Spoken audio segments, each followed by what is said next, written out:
Healthspan refers to the years we spend living with vitality, independence, purpose, and engagement in life. Because most of us aren't simply hoping for more years, we're hoping for more life within those years. We want to wake up with energy. We want to remain mentally sharp. Healthspan is not about extending life at all cost. It's about preserving the capacity to live well.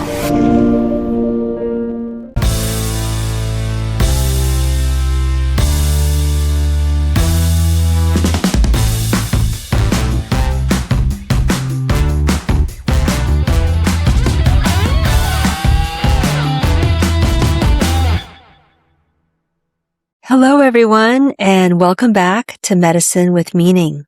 I'm Dr. Julie Taw, and I'm so glad you're here. Over the past several episodes, we've explored many of the factors that influence our well-being, from stress and nervous system regulation to connection, energy, hormones, and the ways our bodies communicate with us. Today, I'd like to zoom out and look at the bigger picture. We hear a lot about lifespan, how long we live. But what many women are really asking is, how do I stay healthy, energized, independent, and engaged in the years ahead? That's where the concept of Healthspan comes in. Healthspan isn't just about living longer. It's about living well. It's about supporting the physical, emotional, relational, and biological foundations that allow us to thrive throughout midlife and beyond. So today we're going to explore what truly matters when it comes to building a longer, healthier, and more meaningful life. Dr. Julie, excited to get into this topic with you. So to start off, when you hear the term healthspan, what does it mean and how is it different from lifespan? When people hear the word longevity, they often think about lifespan, so the number of years we live. Healthspan is something different. Healthspan refers to the years we spend living with vitality, independence, purpose, and engagement in life. Because most of us aren't simply hoping for more years, we're hoping for more life within those years. We want to wake up with energy. We want to remain mentally sharp. We want to continue contributing, learning, traveling, loving, creating, and participating fully in the lives of the people we care about. For me, Healthspan is not about extending life at all cost. It's about preserving the capacity to live well. And I think that's an important distinction because health isn't simply the absence of disease. It's really the presence of vitality. So, as I'm understanding is, lifespan speaks of quantity, whereas healthspan is quality, the quality within that quantity of years. And why is this conversation particularly important for women in midlife? Well, midlife is often portrayed as a time of decline, but I see it differently. I see it as a period of recalibration. So many women arrive in midlife after decades of caring for everyone else, building careers, raising families, managing households, and carrying tremendous responsibility. So for years, they may have been able to override exhaustion, ignore stress, and push through the body's signals. Then suddenly, those strategies that once worked stop working. And this is where we experience changes like sleep, our hormones shift, stress feels differently, recovery changes, energy, maybe less. So I don't see that this is the body failing. I view it as feedback. The body is asking for a new way forward. And that's why I call it, a period of recalibration. And the habits, the environments, and the relationships we cultivate during midlife can profoundly influence how we feel in the decades that follow. So midlife is an important time to really start paying attention to our health. And if we're not feeling good in midlife, then our body's telling us that it's time to pay attention and find out what our body is asking for. And that can really help us in terms of how we age. Thank you for reframing what midlife is. We do think that when we reach a certain age, we're just declining. And it always brings up the question for me, is it nature? Are we declining because that's nature, or because we've just spent too many years depleting ourselves through our lifestyle and just like overworking? And so I'm always curious about that, which leads me to my next question, which is, what are the biggest misconceptions women have about aging and long-term health? Yeah, I think one misconception is that aging and decline are synonymous, right? I think that's what you're alluding to. No, not necessarily. I think, hopefully many of us can identify somebody in their 70s and 80s and 90s even who appear vibrant and has good energy and feels good.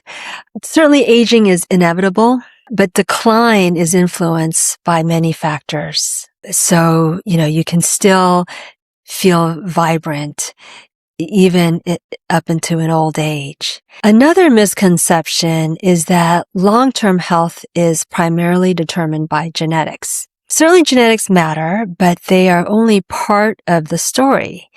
The environments we create for our lives, the relationships we nurture, the stress we carry, the sleep we get or don't get, the food we eat, and the way we move our bodies. These all shape how those genetic tendencies express themselves. Perhaps the misconception that concerns me most is the belief that health is built through dramatic changes.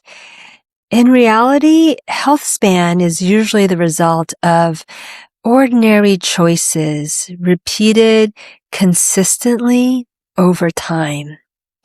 So the future is often shaped less by what we do occasionally and more by what we do every day. I like that. Sustaining our health isn't really that dramatic. It's consistency over time. Has your own understanding of what it means to age well changed over the years? Very much so. Certainly earlier in my medical training, I probably viewed healthy aging primarily through the lens of disease prevention. Today, my perspective is much broader. Certainly, I still care deeply about preventing chronic illness. But what I've come to appreciate is that aging well is about far more than avoiding disease. It's about preserving function and strength. It's about maintaining curiosity and continuing to learn. It's about staying connected to purpose. It's about being able to recover from life's inevitable challenges. And perhaps most importantly, I've become increasingly aware of the role the nervous system plays. Right? We've talked a lot in this podcast about the importance of the nervous system. So we know a person can have excellent nutrition and exercise habits, but if they're living in chronic overdrive, constantly stressed, disconnected from themselves and never truly recovering, that's going to affect the entire system. So I've become much more interested in what creates resilience than what simply prevents disease. That's very interesting. And I think that perhaps as you create resilience, you also are kind of creating a shield that prevents disease. Like resilience also makes you stronger. Am I right? Is it For in a way? sure. We know that stress triggers inflammation in the body. We know that inflammation is the root cause of almost every chronic disease. And so if you're able to live in a way that does not promote inflammation, that is really key to disease prevention and, of course, longevity in that very simplistic sense, reductionist sense, I should say. In that broader sense, what do we mean by resilience? Gosh, this could be a whole podcast itself. I would say it's the ability to deal with the challenges of life, and certainly balancing our nervous system is key to that, right? But it's also about being able to recover when life is challenging, when there is a stressor. That's another broader topic. How do we do that? Well, certainly honoring ourselves and our needs and taking care of ourselves, having support around us, connecting with loved ones that not only give us support in our life, but just, help us regulate our nervous system, feeling safe in those connections. And I would say that, when we find meaning and connect with our purpose, that is all part of building resilience. And the last piece is, doing that in community. Gosh, that was like a whole, tangent, around longevity, but I would say building resilience is key to longevity. Right? Does that make sense? That makes sense. And so what I'm getting is resilience is related to emotional strength, emotional. For sure. Yeah. Meaning like our mental health is key to resilience. Our emotions are something that we want to recognize and honor and know that it is part of being human to experience emotions. But I think part of resilience is recognizing that our emotions, they come and they go. It's like a river. Some days the river's like kind of stormy, but the river's constantly changing. And so recognizing that our emotions, they come and they go, and to learn to kind of ride the emotions and not stay stuck in one emotion and not judging those emotions and recognizing that they often pass. And if they don't, then that's when you stay stuck, and that's when you may want more support, either through friends and family or professional support. But yes, our emotions are part of how we build resilience. And in your clinical work, Dr. Julie, what habits or patterns do you see most often in women who remain healthy, resilient, and engaged as they age? The women who age well are rarely the women pursuing perfection. Yay! They're the women who cultivate steadiness. They tend to prioritize sleep. They move consistently and not necessarily excessively. They maintain meaningful relationships. They adapt when life changes. They continue learning. They preserve a sense of curiosity. They make room for joy. When the body whispers, they pay attention. They don't wait until it has to scream. What stands out is not intensity. It's responsiveness. They work with their bodies rather than against them. Oh, thank you for clarifying this. Many women should listen to this that you have just said about what patterns that women that age well usually follow, because I think that we're bombarded by all this information of what it is to take good care of health. And it's pretty different from what you just mentioned. It's always about doing more. And sometimes I even question myself, like, am I taking good care of my health? Like, am I doing enough? And you honestly just gave me a little bit of a sense of ease. And I'm Yeah, like, sometimes worrying about our health is counterproductive to health. And you're right, we are bombarded with so many things, to do for health. And I know the whole field of longevity medicine is really exploding, and there are a lot of interesting new scientific developments. But if you look at the blue zones, which is often touted as communities where people live into their 80s and 90s and beyond, and they're strong and vibrant and participating in the community, and they're not doing all the fancy things that we do in our society. And so they've been studied, what are those factors? And there's different communities around the world, and each one has some unique characteristics. But I think it does go back to some of the basic things that I just listed earlier. They're not fancy. I wouldn't say they're easy, but they're basic. That's what I mean. And I think probably the biggest part of what connects all of the blue zones is probably community, that in each of these areas, there's a rich community where families still live in close proximity. They have a more traditional lifestyle. And I think the elderly people, because they live in the community, feel a strong sense of purpose and meaning. They're connected to their families. They're helping out with, the grandparents are helping with the grandchildren. That's my take on why the blue zones thrive. And that is probably a common thread amongst the different cultures of the different blue zones. it's nice that you mentioned that it's not easy, but basic, because it might not be easy for us that we've created such a different way of life that those basic things may seem difficult to accomplish, but they're truly just the basics of life. Being around your people, sharing a meal, eating, preparing your own food. Like, that's how it all started. Yeah. And when you mentioned the blue zones, I'm thinking of the places where these blue zones are.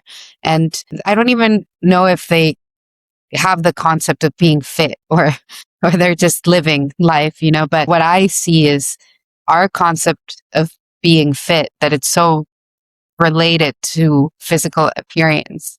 When you think about this blue zones, you don't really see people in that perfect physical appearance that we relate to being fit. They're just functional and able to do things, living their life fully, but they're not necessarily having a six pack and I think that in the Western world now we think, oh, being healthy is just how much muscle is showing off your body. So what indicators do you pay attention to when thinking about long-term well-being? Is weight and appearance a part of that? Yeah, I know that is sort of our cultural paradigm, right? That if you're fit and you look good, you're going to live longer. I mean, certainly you increase your chances, right? If you're exercising, but it's not the only thing. So when I'm thinking about long-term well-being, I'm paying attention to how someone is functioning in their daily life. How is their energy? Are they waking up feeling reasonably restored, or are they exhausted even before the day begins? How are they sleeping? Can they recover from a busy week or an illness or a stressful season? How is their mood and emotional resilience? Do they have the capacity to handle life's challenges without feeling constantly overwhelmed? I'm also paying attention to their cognitive function. Are they thinking clearly? Can they focus? Are they experiencing brain fog? And certainly I pay attention to connection. Do they have supportive relationships? Do they feel engaged in their life? Do they have things they look forward to? Are they experiencing joy? Because what I often see in midlife is that women become very focused on that number on the scale, while some of them are not paying attention to these important signals that their body is sending. So a woman may be, fit, maintaining her weight, but she might be struggling with poor sleep, chronic stress, low energy, and a nervous system that's running on fumes. These are the things that get my attention. To me, health isn't just how someone looks from the outside. It's how much vitality, resilience, and capacity they have available for living their life. And back to Healthspan, it isn't about just preserving your body. It's about preserving the capacity to live a meaningful life.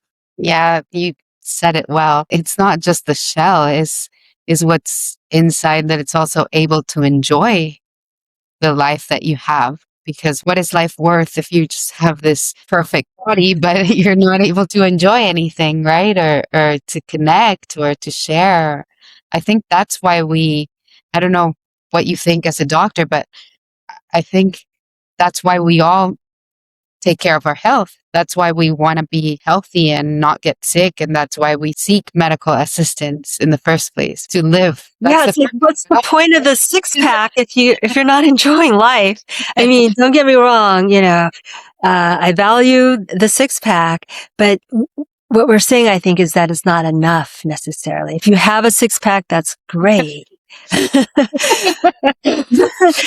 I don't have a six pack. But, if I were to have one day, I want to also be happy, be enjoying life, and find connection and meaning, and that we also want to pay attention to that. I know it's like, it's an and, it's not an or. It's, we do want all of those things, but, we don't want to forget about these other parts of health that bring us that vitality. It's just not enough to be in the gym, working out, being physically fit. Those things are important, but we also want to make sure that we are engaging in life. Yes, that's beautiful. And how does sleep, movement, nutrition, stress regulation, and relationships work together to influence health span? Well, this is where I think I want to talk about how we tend to oversimplify health. People are constantly searching for the one habit, the one supplement, or the one intervention that will change everything. But the body doesn't function that way. Everything is interconnected. So sleep influences metabolism, hormones, cognition, and recovery. Movement influences mood, strength, insulin sensitivity, and brain health. Relationships affect nervous system regulation and even inflammation. Stress influences nearly every physiological process in the body. So each factor affects the other. And that's why I believe health is best understood as an ecosystem rather than a checklist. When one area improves, it often creates positive ripple effects throughout the entire system. And so one of our favorite themes here in this podcast is the health ecosystem, the well-being ecosystem. So to look at health in this way that you just mentioned. So how does that perspective change the way we approach aging and longevity? I think it changes everything. The traditional approach often asks, what disease are we trying to prevent? The ecosystem approach asks, what conditions are we creating to support health? Instead of chasing isolated problems, we begin strengthening the foundations that support the whole system.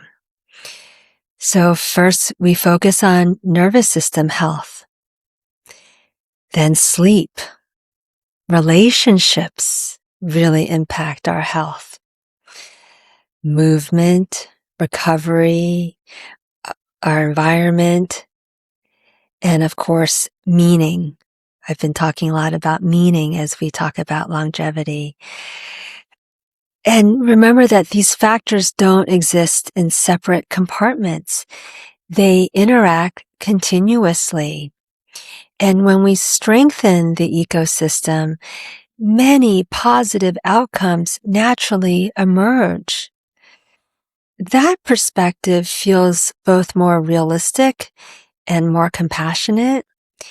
It recognizes that health isn't built through perfection. It's built through tending the conditions that allow us to thrive. And I love that word tending because it's kind of like, tending a garden. It's like kind of the daily things we do. And, I don't know, there's just a presence about tending versus doing or optimizing. We want to tend the conditions that allow us to thrive. Tending, I don't know, I was thinking tending, tender, like there's a certain tenderness to words. Tending, you tend the things that you love also, right? Or the things that are the most important. It's like there's awareness in the action of taking care of those particular things. Like they require attention and intention. So I love that as well. Yeah. Thank you for reflecting and articulating even better, the word tending and bringing meaning to the word tending our health. And Dr. Julie, what role do meaning and purpose and connection play in healthy aging? I believe they play a much larger role than many people realize. Human beings are social creatures. We are wired for connection. We are wired for belonging. And we are wired to seek meaning. One of the things I've noticed clinically is that people often focus on physical health while underestimating the health impact of loneliness, disconnection, isolation, and chronic lack of purpose. Yet some of the strongest predictors of longevity and well-being involve relationships and social connection. We don't thrive in isolation. We thrive in community. We thrive when we feel needed. We thrive when our lives feel meaningful. In many ways, purpose and connection are not extras. They are part of the biology of being human. That's so true. You made me reflect on why rejection is so painful for humans.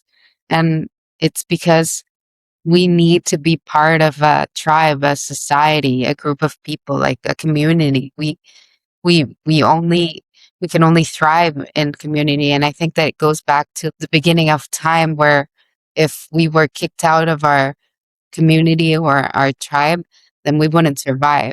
And that's where the deep rooted pain of being an outsider comes from. If you're not within your community, life doesn't happen. we need each other. That's the truth of the matter, even for economy to move, we do need to Connect. prioritize, connect. Yeah.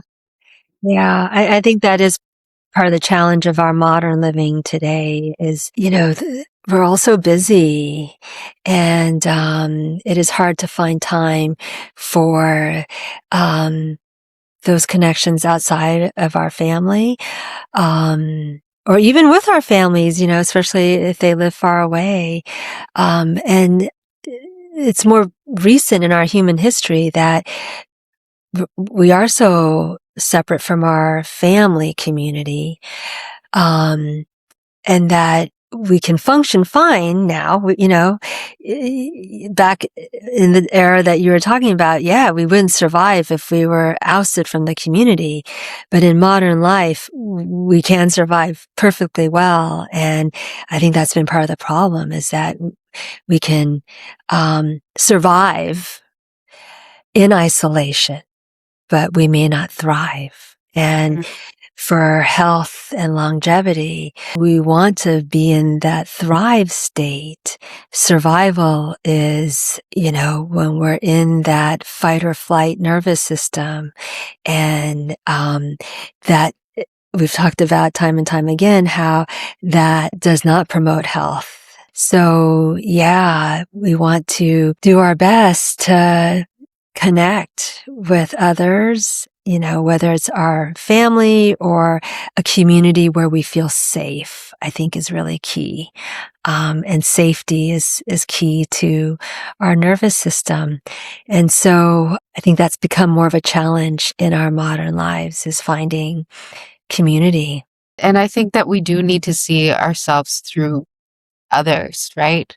Um, it's part of growing, how relationships help us see the good parts of ourselves, but also what those aspects of ourselves that are not working anymore. And that pushes us to change. Like in the conflict within a relationship, you see, okay, you're able to see this part of myself isn't working anymore. So it pushes you to change or grow those aspects of yourself. And it also helps you appreciate those parts of yourself that are working, that you want to preserve and enhance. And if you don't have that relationship, those connections, then how are you able to learn about yourself? For sure. I think it's hard for us to evolve if we just lived in a cave, right? Might be easier. It, you're right. It's like our relationships, there's always challenge in any relationship. It is just part of being human, but it's those challenges, dealing with them, addressing them. That's what helps us grow. And, when we think about a well-lived life here, right? We started the conversation about how living long is not enough. We want to live a life that's fulfilling and enriching. Well, part of that is, evolving, growing, learning.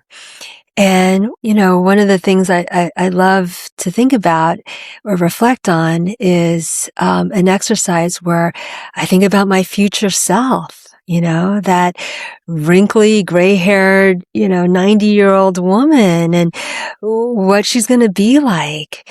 And I see her as a beautiful, wise person who has learned so much.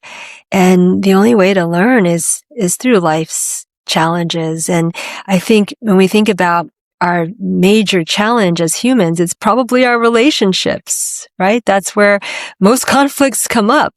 We don't have that with our pets for the most part, That is sort of the playground of life is our relationships. And that is certainly how I have learned and grown and, trying to evolve. Yeah, that is life. And that's where we find meaning, right? I think most of us, I'll speak for myself, where I find meaning is the love and connection that I have with my family and friends. And Dr. Julie, we have reached the end of our episode, but um, for someone listening today who wants to improve their future health, what is one place they can begin this week that will have a meaningful impact over time? Yeah.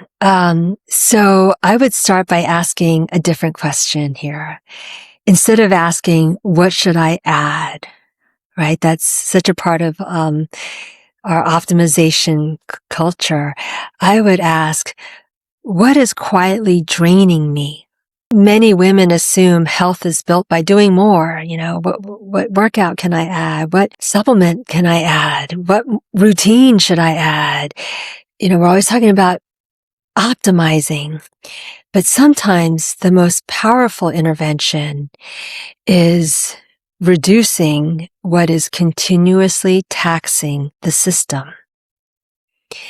So I'm talking about, what can we subtract, not what we can add. So, maybe it's chronic sleep deprivation. Maybe it's relentless overcommitment. Maybe it's constant digital stimulation. Maybe it's a relationship dynamic that leaves you depleted. So just recognizing, what is continuously taxing your system. So Healthspan isn't only built through what we add.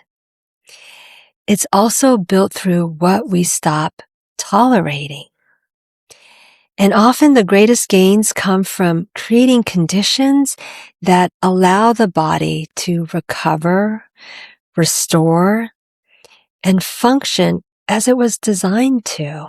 One of the reasons I created the well-being ecosystem is because Healthspan isn't built through just one habit or one supplement or one perfect routine. It's built through the daily environments and systems that shape how we live.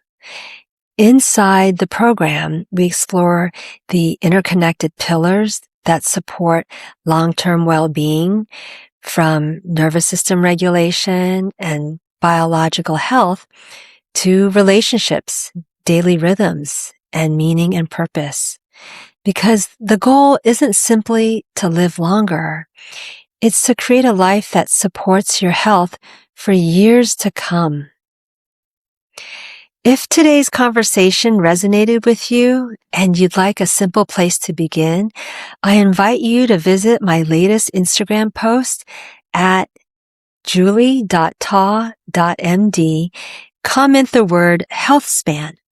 I'll share a free resource to help you start thinking about your health through a more holistic lens. And if you're not on Instagram, you'll find the link in the show notes below. Thank you for joining me for this episode of Medicine with Meaning. Aging is inevitable, but how we support ourselves along the way matters. Every small choice we make today contributes to the future we're creating for ourselves. And the good news is that it's never too early or never too late to begin. If this episode resonated with you, please share it with someone who may need it, and I'll see you next time.